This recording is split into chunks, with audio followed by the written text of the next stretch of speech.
to deal with such disaster.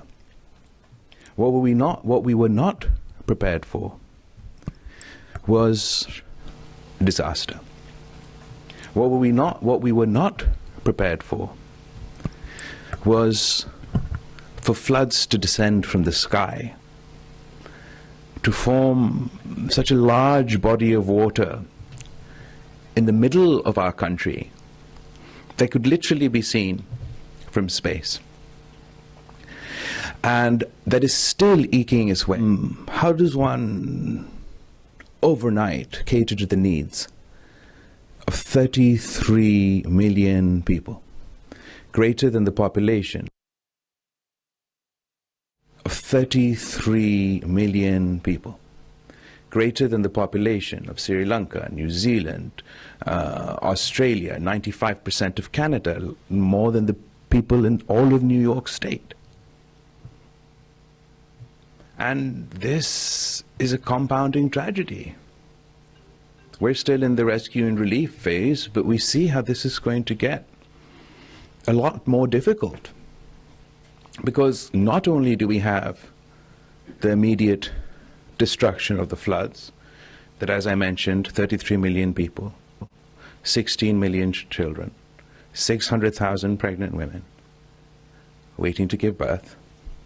But now with this massive body of water that will take many months to either descend into the sea or evaporate, we're looking at, as the WHO has warned, a second catastrophe, a health catastrophe, with waterborne diseases spreading at epidemic rates, and our supplies of basics, like 3 million people have been affected.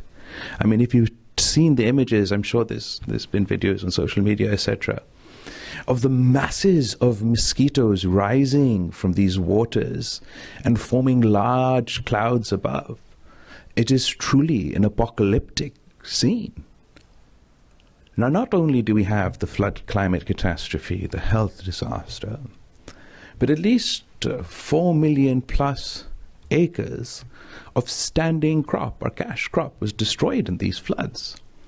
The income of small farmers, this is largely agricultural areas where we have been affected. And one often looks at the images on TV, particularly from far away, and there's this impression that these are all incredibly, impoverished people, and absolutely Pakistan has a problem with poverty. But I must explain that amongst those 33 million people, the large majority of which were not impoverished before the floods. They were earning their way. They were taking care of their families, of the earnings of their lands. Now they are homeless and impoverished. And the devastation on the standing crops mean that now we're going to face food insecurity. We all know we were anyway threatened with that because of Ukraine and supply line issues. Now there's a serious threat.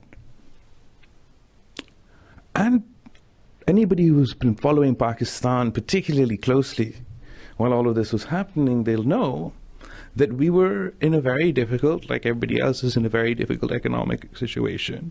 But we were in a particularly perilous economic situation because of some decisions that had been taken in violation of IMF program that our finance minister was on record as saying Pakistan was in danger of default. And we had managed to pull us back from the brink and get our second tranche, sorry, not second tranche, agree to the new tranche and extension from the IMF. And that money literally came in the middle of August as the rains were descending. But all those estimates, all those figures might as well have been washed away with the floods as well.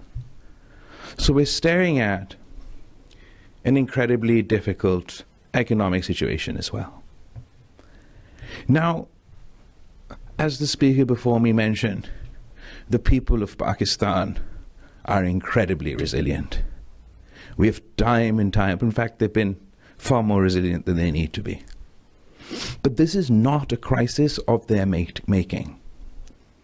We contribute, Pakistan, 0.8% of the global carbon footprint.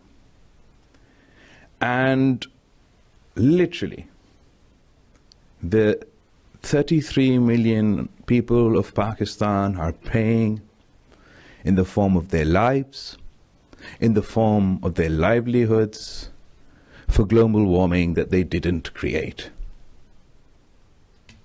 So as the UN Secretary General has stated, this is not about charity. This is about economic justice.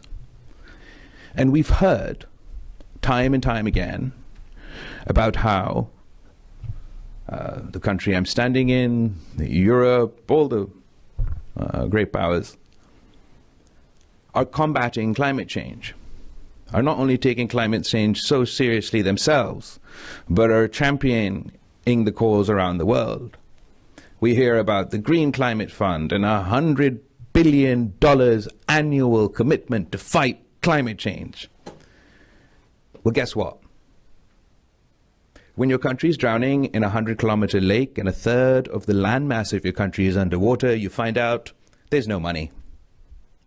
There's no international financial infrastructure to deal with the calamity of this scale. There is the loss and damage is a conversation we're still debating about happening. And that is incredibly frustrating.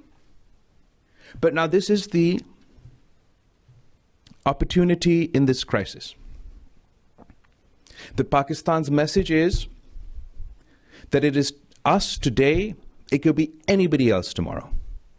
And while we work to ensure we get the funds for our rescue and relief, while we have a clear vision about how we don't only want to reconstruct our reconstruction and rehabilitation place to take place, but we want to do so in a climate-resistant manner, a greener manner. Yes, we too aspire to build back better.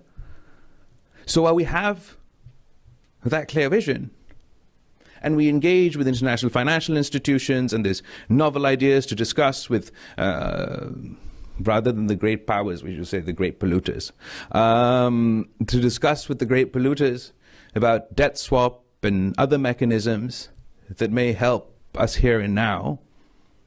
What we have to do is ensure that while there was no script for us, while there was no ready-made plan for us, that the next time this happens to some other country, we are more prepared.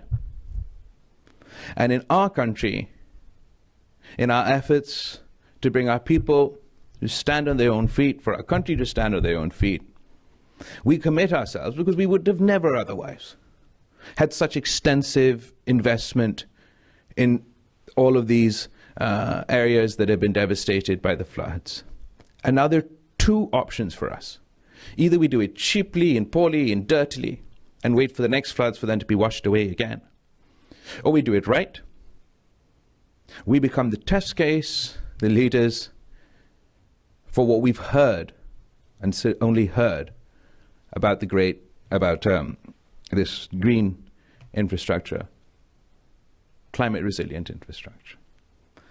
And I honestly believe that domestically and internationally now, whatever our political preoccupations are, we have to understand the gravity of the situation. Before these floods, this was tomorrow's problem for us. We were working on green energy and solar energy and wind energy, and yeah, not everything's great, but we'd get there. And we'd seen historic floods that were devastating before, but we got over them. Now there's an urgency of now.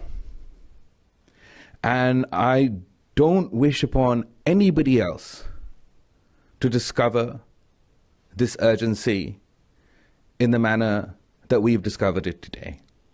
So whether it's our domestic politics in Pakistan that is incredibly highly polarized, that too needs to accept the gravity of the situation and rise to the challenge. But in the international geopolitical space as well, we have to ask ourselves what history will say of the choices that humanity made when they were faced with an existential threat. We saw how during the COVID pandemic, a once in 100-year COVID pandemic that is still not over, that we did not rise to the challenge.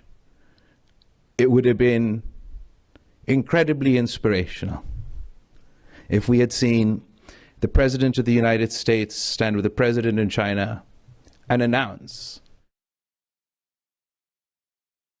पूरे महीने के लिए WhatsApp non-stop